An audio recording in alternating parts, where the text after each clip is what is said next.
Weather alert, 15 past the hour. Watching the U.S. Senate today, we expect to vote on a major spending bill. We want to bring in Louisiana Republican Senator Sen Kennedy, serves on the Judiciary Committee, and a lot of other things. Senator, how you doing? And good morning. I'm well, Bill. Yeah, good morning. How do you go back home and explain to folks that you're not cutting and you just continue to spend and we're just adding more to that big, massive pile we've already built up? How do you do that, Senator? Well, I'm not going to have to because I'm voting no. Look, here's what I've learned in 3 years about the budget, Bill. Everybody around this place, Democrat and Republican, says we need to spend less. But it's like going to heaven. Everybody wants to go to heaven. Nobody's quite ready to take the trip. And so when it comes time to make a change to reduce the spending, they don't want to hear about it. Last year in the Appropriations Committee, I offered an amendment to delay the pay raises for our 2.2 million federal employees. I said, we can't afford it right now. There are 30-plus members of the committee. I got 2 votes. And only 1 Republican voted with me. The rest of them opposed me. Yeah, but despite that, right on, and I hear the case you're making, but despite that, it's going to pass today. Yeah, probably. So how do you break the cycle, if ever? Well, it's real simple. You just do it.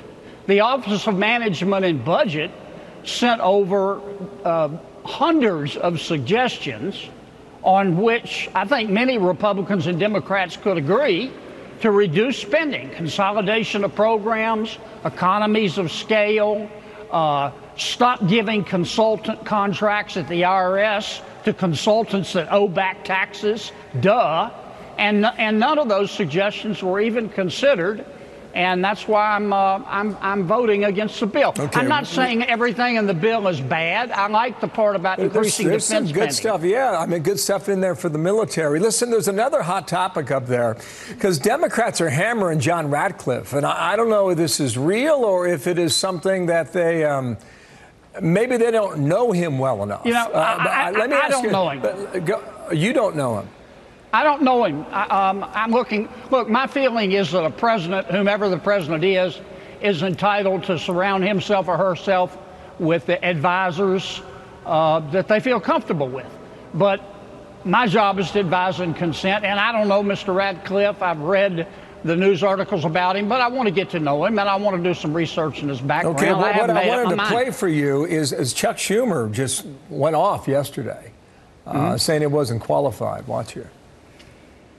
He is so partisan, and he has believed in so many conspiracy theories that he's exactly the wrong person to handle DNI. You need someone to speak truth to power.